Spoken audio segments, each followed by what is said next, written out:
Good morning students. स्वागत है आप सबका एक बार फिर से। मैं हूं सूर्य प्रकाश शर्मा और हम लोग पढ़ रहे हैं अमेरिका का संविधान। इसमें अब तक हमने अमेरिकी संविधान की विशेषताएं पढ़ ली हैं। ये पेपर फर्स्ट है आपका, इसका बी सेक्शन है।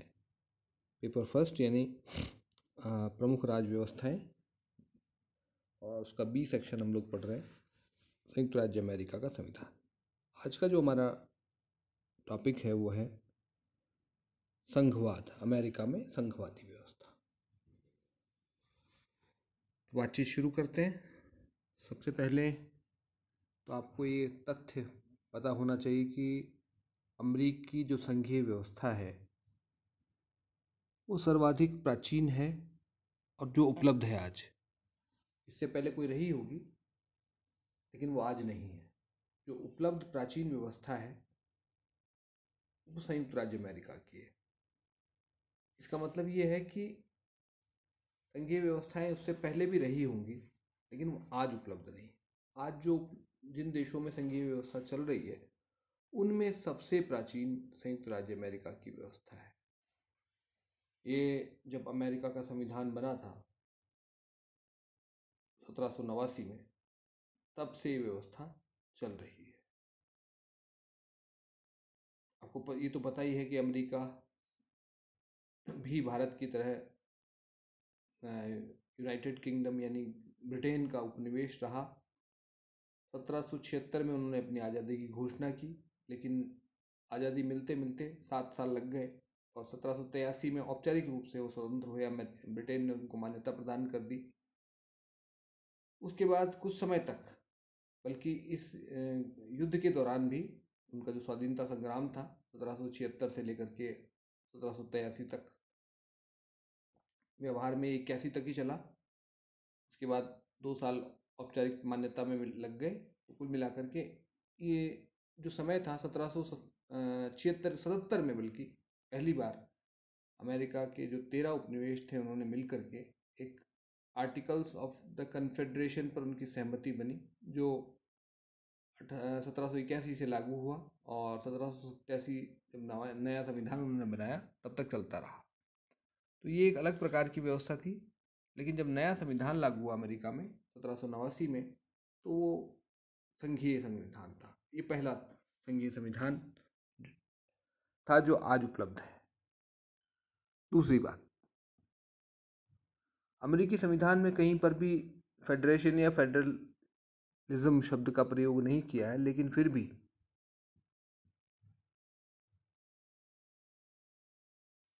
अमेरिका दुनिया का सबसे प्राचीन और सबसे कहें कि एक आइडियल मॉडल संघ है वो। तीसरी बात, संघीय शासन प्रणाली का आदर्श प्रारूप माना जाता है अमेरिकी संविधान को। संघीय संविधान और भी हैं, जैसे कनाडा में है, ऑस्ट्रेलिया में है, भारत में है, ब्राज़ील में है, संघीय व्यवस्था जर्मनी में है। लेकिन जो आइडियल जो एक मॉडल होता है वो संयुक्त राज्य अमेरिका को माना जाता है। जैसे संसदीय प्रणाली का मॉडल जो है ब्रिटेन है, वैसे ही संयुक्त राज्य अमेरिका जो है आदर्श संघीय प्रणाली का आदर्श मॉडल है, वो प्रारूप प्रस्तुत करता है। और तब से लेकर के अब तक दुनिया के अनेक देशों ने इस संघीय व्यवस्था को अपनाया है। तो ये तो हुई कुछ बातें इस परिचयात्मक शीर्षक के अंतर्गत। अब हम बात करें कि संघीय व्यवस्था होती क्या दरअसल, संघीय शासन कहते किसको, संघीय राज्य किसको कहते हैं, सवाल ये है संघीय व्यवस्था किसको कहते हैं। तो देखिए, आप लोग ये जान लीजिए कि दुनिया में 2 प्रकार के राज्य हैं भौगोलिक आधार पर। अगर हम मतलब उनके शासन व्यवस्था को देखें तो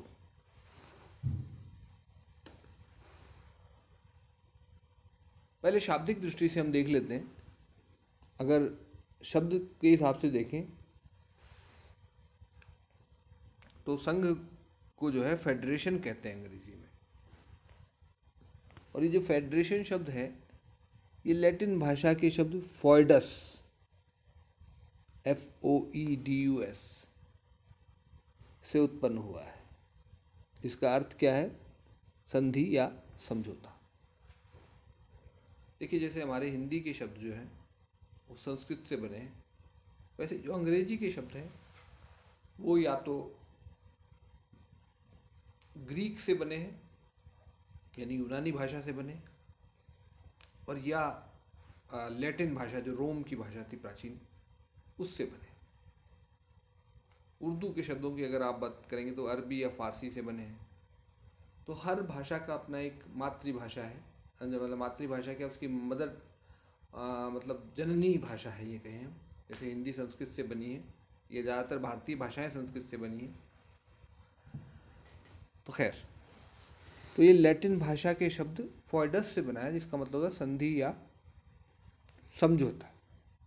तो इस दृष्टि से अगर हम देखें तो संघीय व्यवस्था का मतलब या संघीय राज्य का मतलब होता है समझौते से बना हुआ राज्य, संधि या समझौते से बना हुआ राज्य।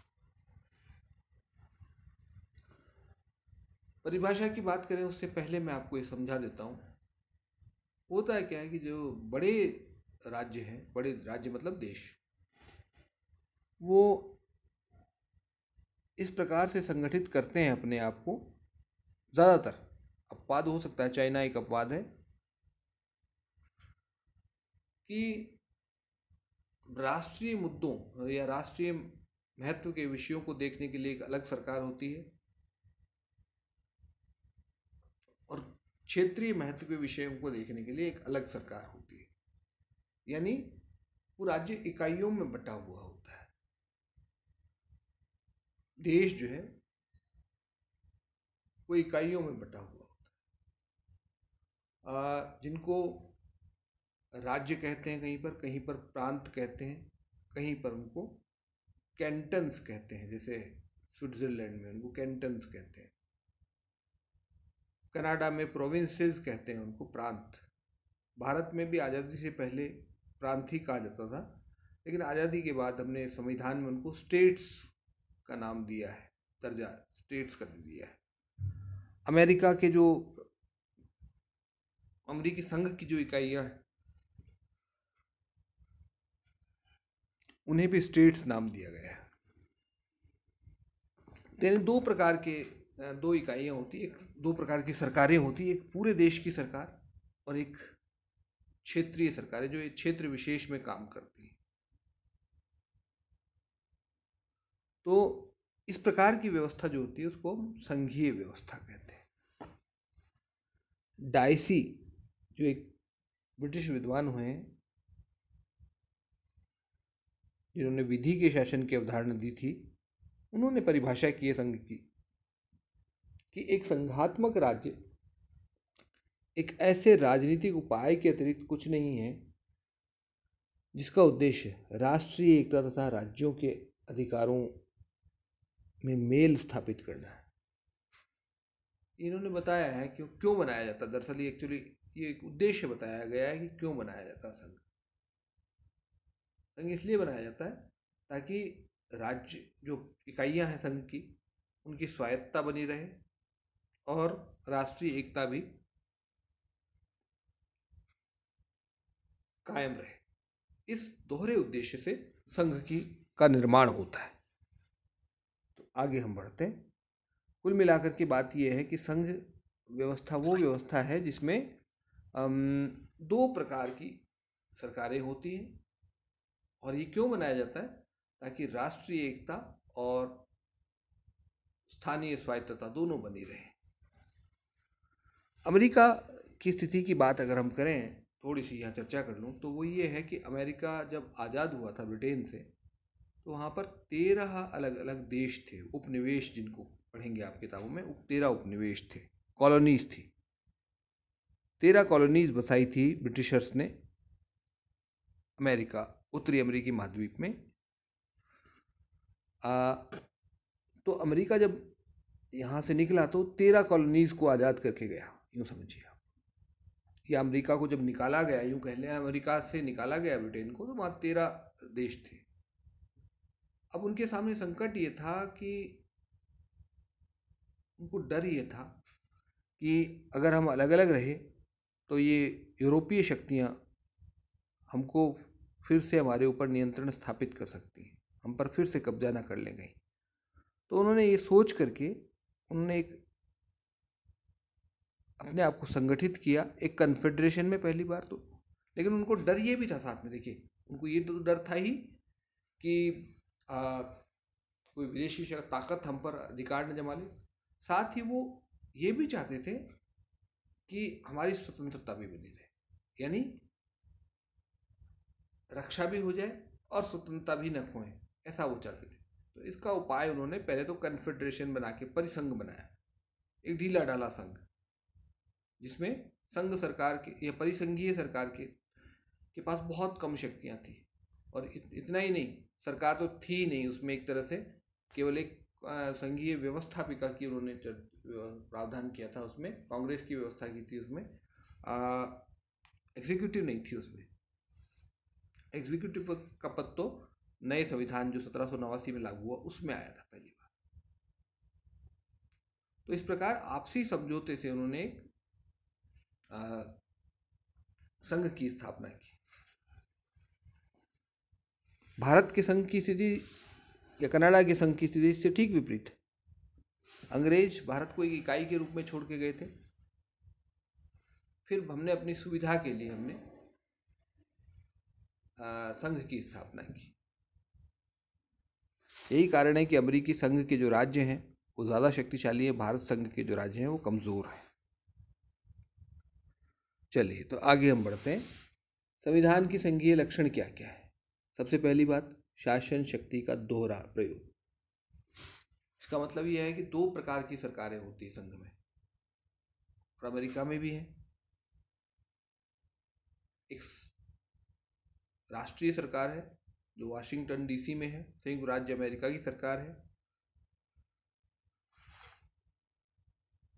और दूसरी राज्यों की सरकार है। हर राज्य में अलग से सरकार है, और सरकार का मतलब तीनों अंग हैं वहाँ पर। न्यायिक उनके अपने सुप्रीम कोर्ट से राज्यों के, उनकी अपनी विधायिकाएं हैं, और साथ में उनके अपने गवर्नर्स हैं, राज्यपाल हैं, जिनको हम राज्यपाल कहते हैं, वहाँ गवर्नर उसका नाम है। और ये गवर्नर वहाँ का राष्ट्रपति मनोनीत नहीं करता, राष्ट्रपति नहीं नियुक्त करता, गवर्नर का भी चुनाव होता है, राज्य के लोग चुनते हैं। जैसे अमेरिका के पूरे अमेरिका के लोग राष्ट्रपति को चुनते हैं, वैसे ही उस राज्य के लोग गवर्नर को चुनते हैं। तो इस प्रकार से दोहरी सरकारें हैं, और संघ सरकार पूरे देश के लिए काम करती है, और जो राज्य की सरकार है वो राज्य विशेष के लिए काम करती है। दूसरी बात, शक्तियों का विभाजन। संविधान ने शक्तियों का विभाजन किया है दोनों सरकारों के बीच। ऊपर की जो दो सरकारें बताई मैंने, उन दोनों सरकारों के बीच में संविधान ने शक्तियों का बंटवारा किया है। ये शक्तियों का बंटवारा जो है गणना और अवशेष के सिद्धांत पर आधारित है, अर्थात एक पक्ष की शक्तियां गिना दो और बाकी दूसरे पक्ष को दे दो। गणना और अवशेष का सिद्धांत ये कहता है। हमारे यहाँ तो जैसे आपको पता 3 सूचियां हैं, और उसके बाद अवशिष्ट शक्तियां संघ को केंद्र को दी गई हैं, हमारे यहाँ संघ को दी गई है। अमेरिका में केवल एक सूची है, बहुत छोटी सी है वो भी।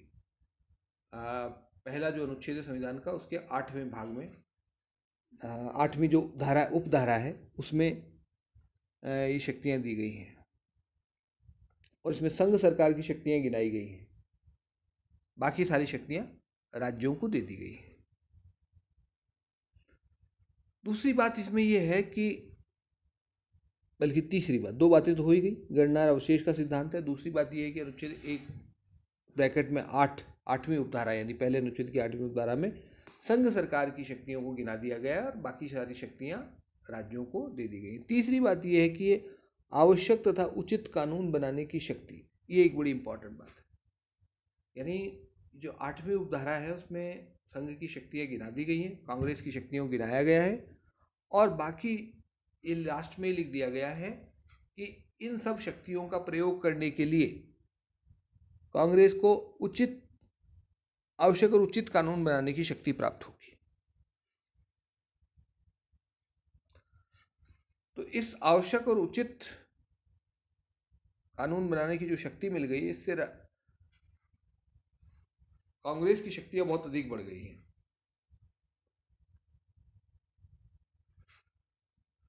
क्योंकि जैसे उदाहरण के लिए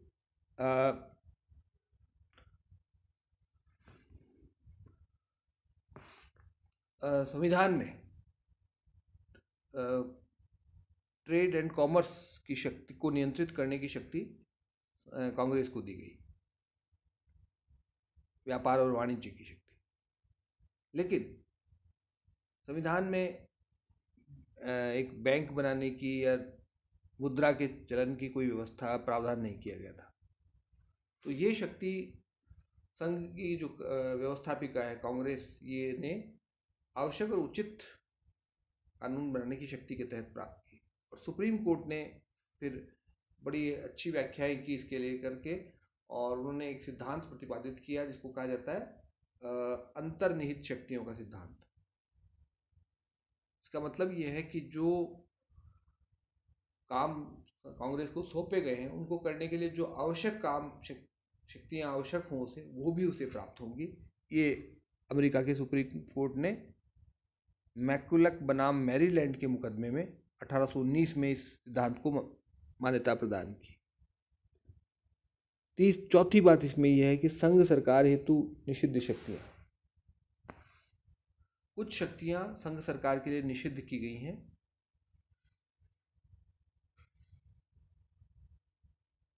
ये संविधान के पहली धारा पहले अनुच्छेद के 9वें भाग में है। उन पर संघ की जो व्यवस्थापिका है वो कानून नहीं बना सकती।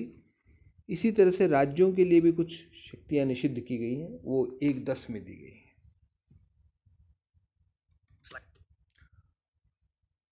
आगे हम बढ़ते हैं। नेक्स्ट देखिए, संविधान की सर्वोच्चता। ये एक बड़ी अहम विशेषता है अमेरिकी संविधान की। संविधान सर्वोच्च है वहाँ का। अभिप्राय यह है कि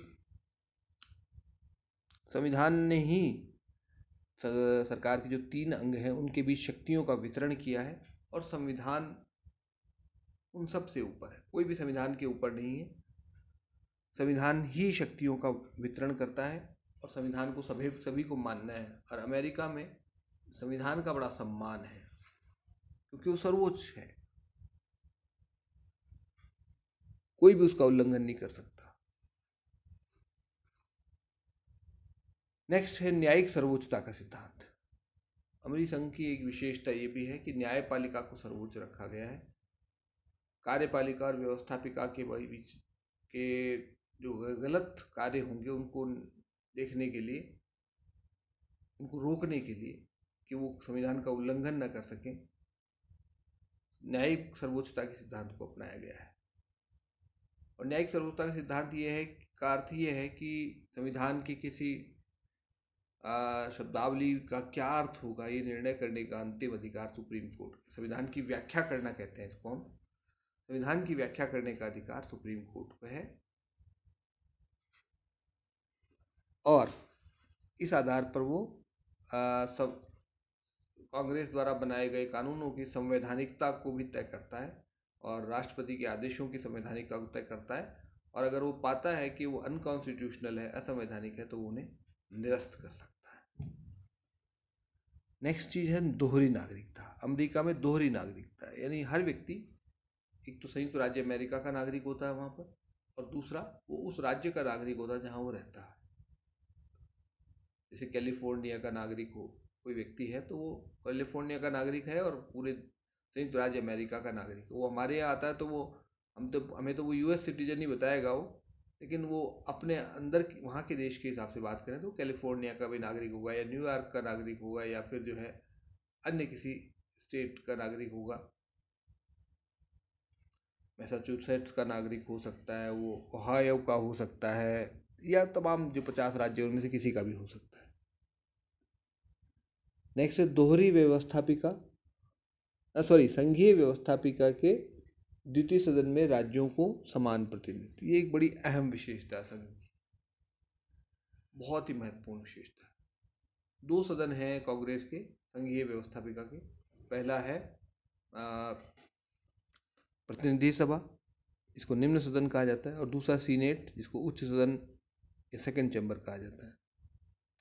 इस द्वितीय सदन में हर राज्य को 2 प्रतिनिधि भेजने का अधिकार है सीनेट में, चाहे वो कितना ही छोटा हो, चाहे कितना ही बड़ा हो। जैसे कैलिफोर्निया है, उसके हाउस ऑफ रिप्रेजेंटेटिव में तो शायद 54 प्रतिनिधि आते हैं वहाँ से, लेकिन सीनेट में 2 ही आते हैं। हमारे यहाँ ऐसा नहीं है। हमारे यहाँ राज्यसभा में अलग अलग राज्यों को उनकी जनसंख्या के हिसाब से प्रतिनिधित्व दिया गया है। जैसे राज्यसभा में राजस्थान के 10 प्रतिनिधि हैं, उत्तर प्रदेश के 31 सदस्य होते हैं सबसे ज़्यादा, कुछ राज्यों के एक ही हैं, बहुत अंतर है। लेकिन अमेरिका में सभी राज्यों के, चाहे वो कैलिफोर्निया हो चाहे ओहायो हो, जो प्रतिनिधि सभा में 1 सदस्य भेजता है वो भी सीनेट में 2 सदस्य भेजता है। ये देखिए आप, विचित्र बात है वहाँ की, और बहुत इसको आदर्श लक्षण कहा जाता है संघीय व्यवस्था का। नेक्स्ट है, राज्यों को प्रादेशिक अखंडता की गारंटी दी गई है अनुच्छेद 4 उपधारा 3 में। इसका मतलब ये है कि अमेरिका के किसी राज्य की सीमाओं में, नाम में कोई परिवर्तन उसकी सहमति के बिना नहीं हो सकता। प्रादेशिक अखंडता यानी उनकी सीमाओं को कम नहीं किया जा सकता, बदलाव नहीं किया जा सकता उनकी भौगोलिक स्थिति में, कोई उनकी सहमति से तो हो सकता है। भारत में ऐसा नहीं। भारत की संसद को यह अधिकार है कि वो राज्यों की सीमाओं में बदल सकती है, उनके नाम बदल सकती है, और यहाँ तक कि राज्य को भी समाप्त कर सकती है। जैसे अभी हमने देखा आपके जम्मू कश्मीर के मामले में, राज्यों की सहमति से या बिना सहमति, दोनों बिना सहमति के भी कर सकते हैं। जम्मू कश्मीर के मामले में आप देख चुके हैं, 5 अगस्त 2019 को संघ की संसद ने जम्मू कश्मीर को के विशेष राज्य का दर्जा समाप्त किया, और उसका राज्य का दर्जा भी समाप्त करके उसे केंद्र शासित प्रदेश में, यूनियन टेरिटरी में बदल दिया। अमेरिका में ऐसा नहीं हो सकता।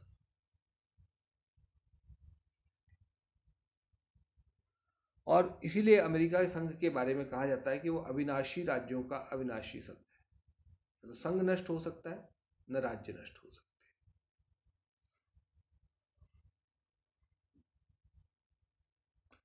कोई राज्य संघ से अलग नहीं हो सकता। ये गृह युद्ध जो 1860 से 61 से 65 तक हुआ था, उसमें ये तय हो गया। फिर साहब, संविधान संशोधन प्रक्रिया में राज्यों की भागीदारी।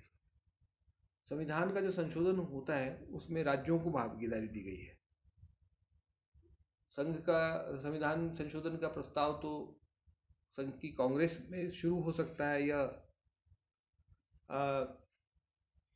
संवैधानिक सम्मेलन में हो सकता है प्रस्ताव तो, लेकिन उसका अनुमोदन जो है वो राज्यों द्वारा ही होता है। कोई भी संविधान संशोधन तभी प्रभावी हो सकता है जब कम से कम 3/4 राज्यों के विधानमंडल उसका अनुमोदन कर दें, या 3/4 राज्यों के संवैधानिक सम्मेलन इसका अनुमोदन कर दें। और अंतिम बात यह है कि राज्यों के अपने अलग संविधान है। हर राज्य का अपना संविधान है, उनका झंडा है, सब अलग अलग है। तो ये कुछ प्रमुख विशेषताएं हैं जो अमेरिकी संघ में देखने को मिलती हैं। बहुत सारी व्यवस्थाएं हमारे भारत में उनमें से नहीं पाई जाती। जैसे हमारे यहाँ दोहरी नागरिकता नहीं है, इसी तरह संघीय व्यवस्थापिका के उच्च सदन में समान प्रतिनिधित्व नहीं है हमारे यहाँ। राज्यों को प्रादेशिक अखंडता का अधिकार नहीं है। इसी तरह से संविधान संशोधन में राज्यों की भूमिका सीमित है, कुछ ही मामलों में उसको ये अधिकार है। राज्यों के पृथक संविधान नहीं है। इसी तरह से तो ये सारी चीज़ें हमारे यहाँ नहीं है। खैर, फिलहाल हम इतना रखते हैं, बाकी चीज़ें हम नेक्स्ट वीडियो में पढ़ेंगे। धन्यवाद।